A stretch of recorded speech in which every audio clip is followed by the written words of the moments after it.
Welcome to the Daily Word Bible Study, a plain and simple book by book, chapter by chapter, and verse by verse study through the entire Bible. Currently, we are in the Gospel of John, chapter 5.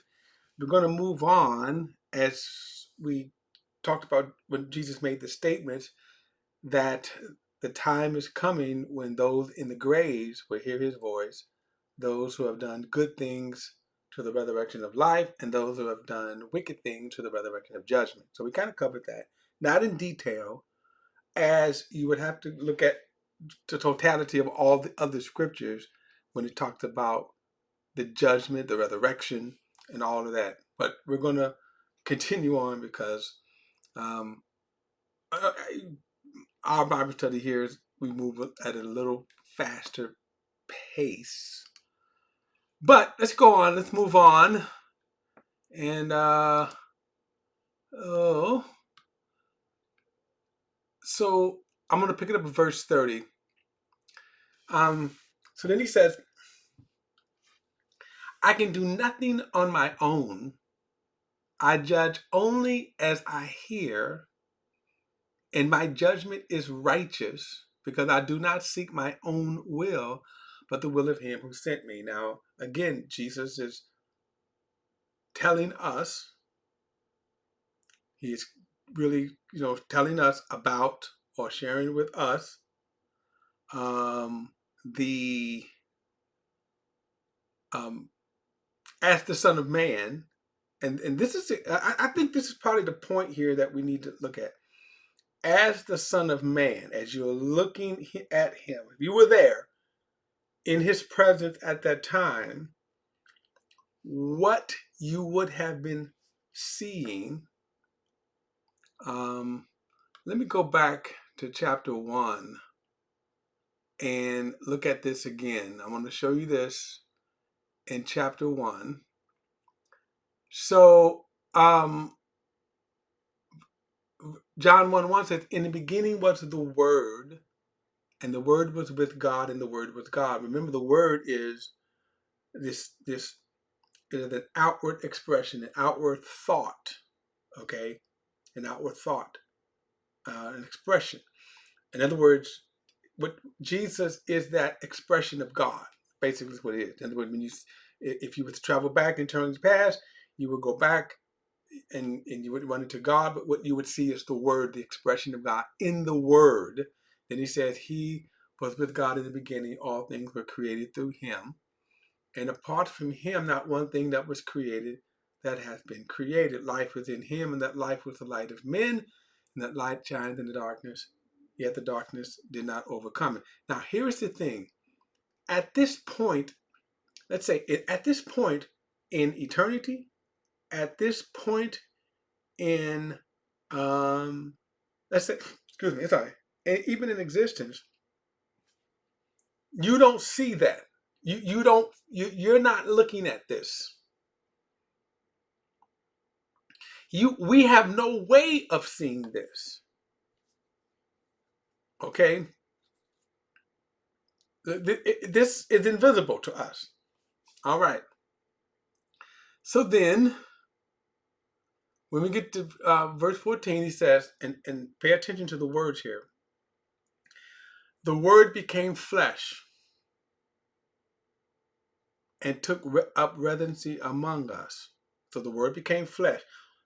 And that Word that was with God and was God, who created all things and had life in him. We see that. So the Word here, okay, so the Word became flesh. But watch the next phrase here. We observed his glory, the glory as of the one and only Son from the Father, full of grace and truth. In other words, so what you would have concluded, what you would have seen in the person, in the Word becoming flesh, which of course later we would say the Son of Man, what you would have seen is we observe his glory, the glory as of the only one, the glory as of the one and only, the glory as of the one and only Son from the Father, full of grace and truth. All right. let's skip down to verse 17. For the law was given through Moses, grace and truth came through Jesus. No one has seen God, the one and only Son from the Father, the one who at the Father's side, he has revealed him. So Jesus is the physical manifestation of the invisible God. Okay? He is the physical manifestation of the invisible God.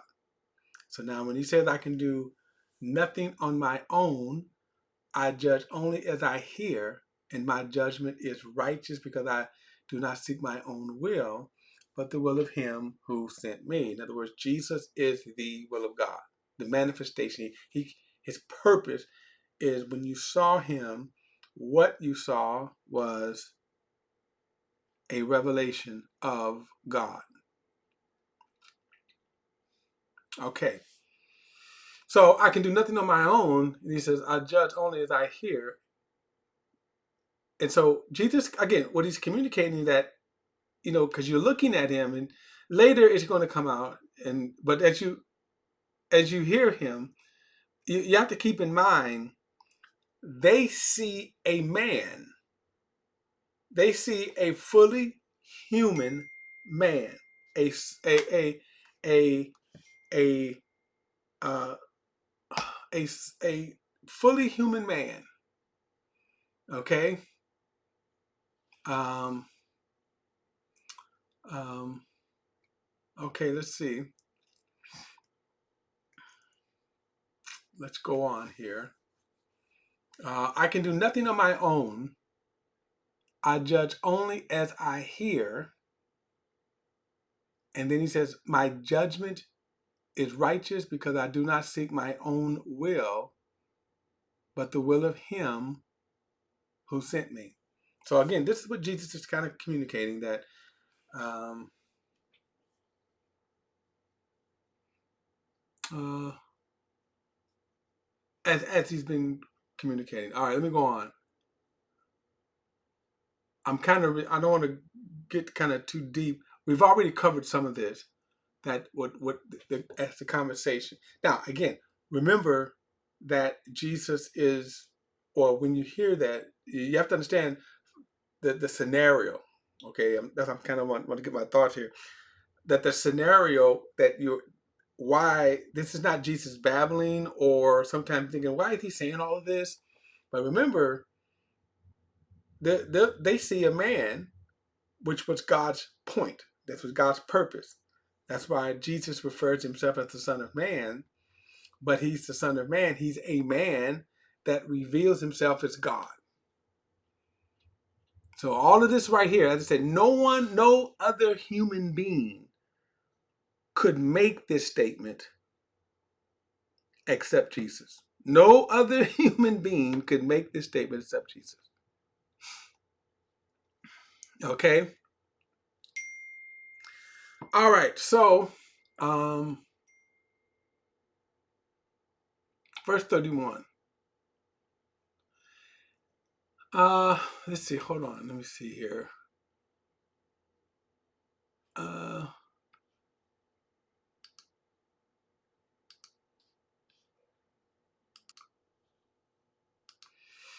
Okay.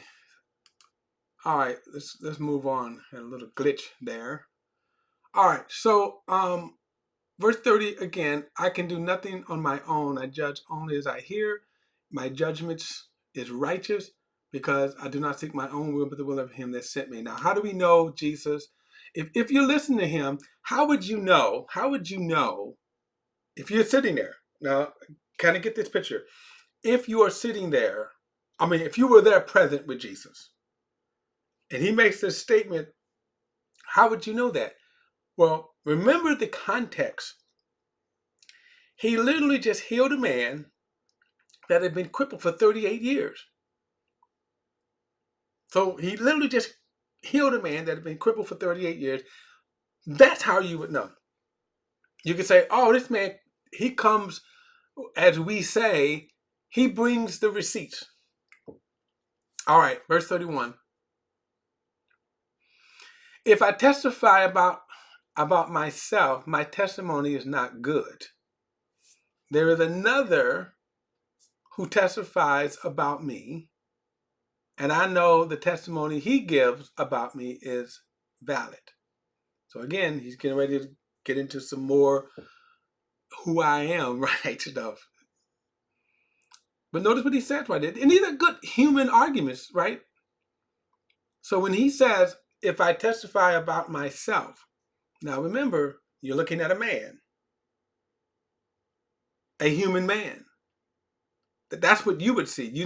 You wouldn't see as we saw in the transfiguration. In other words, Jesus insides being glory. I mean, but you don't, and to this day, I mean, the crowds didn't see it. Peter, James, and John saw it. But so remember, again, for the most part, you see a man, you see a flesh and blood human man. So when he says, if I testify about myself, my testimony is not valid. So again, let me just stop. If I tell you, I am the Son of God, I am the glorious one, he who was, he who is, and he from the beginning, that testimony is not valid.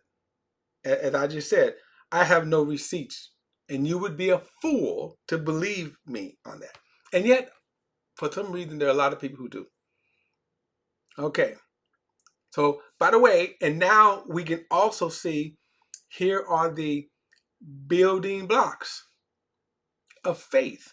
In other words, that we're just not, Jesus just didn't show up with how these goofy religious movies. And put it like this, every one of them, okay? Every one of them. And I have to also confess, they are my guilty pleasures. But theologically, they're just god awful. But anyway, when they want to try to show a picture of Jesus, you have to have the music, and then Jesus looks glass-eyed, and he speaks in proverbial language, all right? And that's their picture of Jesus. And then there's just something about him. His aura makes you believe. That is not what Jesus is saying here. Jesus didn't say that, believe me because of my aura, right? No. Notice what he's saying here. Another testifies about me, and I know that his testimony he gives about me is valid. So now watch. So he's getting ready to tell us, how do we know what Jesus is saying is true? How do we know that we could believe the words of Jesus?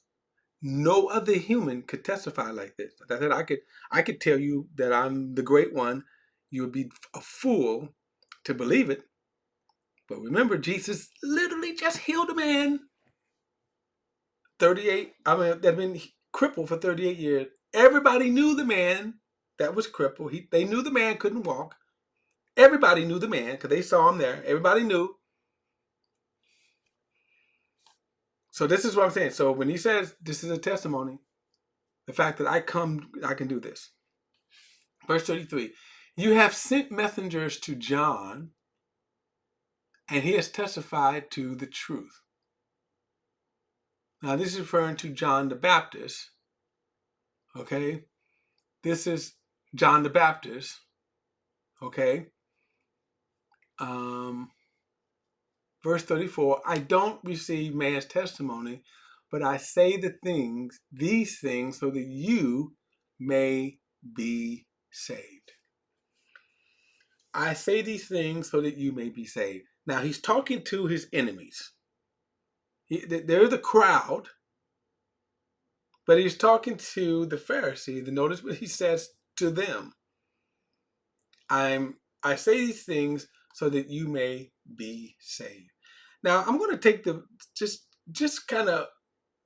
going to take the opportunity right here to address a theology.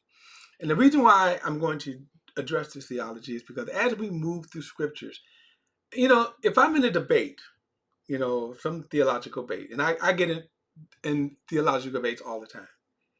And in those theological debates, obviously we don't have the time to lay out every scripture to make my case on the subject.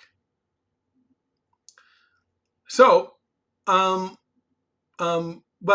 as you read through scripture, this is how you could dismantle the theologies, for your own self.